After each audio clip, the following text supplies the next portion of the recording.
Thank you for watching, liking, commenting, sharing, and subscribing right now. I had a friend of mine ask me about a digital camera purchase. He was specifically looking at the TX1, which I gave a mini review for the other day, and I've been experimenting with, and I'm still enjoying this camera. I sent him links to purchase the camera on Amazon.com. Of course, he did his own research and discovered a website out there where it was offered for $100 less than Amazon was offering it. And that sent up a red flag right away for me. But he asked if he should go through with that particular purchase. He placed the order and then had received an email response almost immediately with a request for him to call. $100 less than Amazon.com, that's a pretty substantial discount. It's like 20% less for a website that's pretty competitive as far as pricing is concerned. Plus, he has to call someone after he orders it. Chances are he was walking directly into a bait and switch. It happens all the time. In fact, Thomas Hawk, one of the blogosphere's biggest photographers, fell victim to this a while ago, blogged about it, and caused quite a bit of a ruckus. What happens when you purchase a digital camera from a website that claims to have amazing prices, and I mean amazing, like too good to be true prices? They'll get you on the phone. And then when they have you on the phone, they try to upsell you and side sell you and tell you, well, this camera won't work very well unless you get this battery or the extended Pro Plus pack with this one, and you might want to upgrade this lens. And by the time you're finished with everything, it'll cost you much more than it would have cost you to order it from a store that's selling it at a regular retail price. That's something you got to watch out for.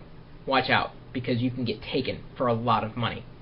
A couple years ago, in a similar, situation, I wandered into a store in San Francisco where they happened to be selling, I think it was the SD700, and I hadn't picked it up yet. I hadn't purchased it. And they were selling it at a really good rate. Again, it was just insane. It was like, how could they be selling it at such a low price? Like half off. It was crazy. They only took cash. I'm like, all right, that's fine. I'll give you cash. So when I went to pay for the camera, I said, okay, is this the camera, or are you going to give it to me in the box? Oh, no, the box is extra. Okay, well, then I guess I don't need the box. Does this have everything I need? I said, well, the battery will cost $100. It's like, excuse me? And I walked right out of there. You guys got to be careful when it comes to buying this kind of equipment. If a price is advertised and it sounds too good to be true, my guess is, my gut instinct tells me, it is too good to be true. Don't fall for it. And it happens over and over again, for some reason, with digital cameras. And I'd imagine because they're so easy to accessorize, and there's so many accessories available for digital cameras, that it's relatively simple for a lot of these slick con men to upsell you on things that you don't need. If you order something from the web, and the first thing that happens is they ask you to call in to complete the order, back the hell out. Call the Better Business Bureau. They ain't any good. I'm telling you, there's been no order in legitimate history that I know of where they actually require you to call in to talk to somebody. Because when that happens, they're going to bait and switch you. That's exactly what they're going to try to do. And if you think that you're the exception to the rule, you got another thing coming. Don't be embarrassed if this has happened to you. It's almost happened to me twice. Once online and once in that experience in San Francisco.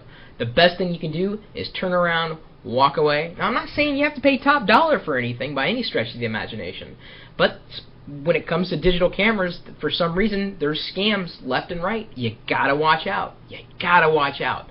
I had to bring this to light today because this is something, it hit my inbox this morning.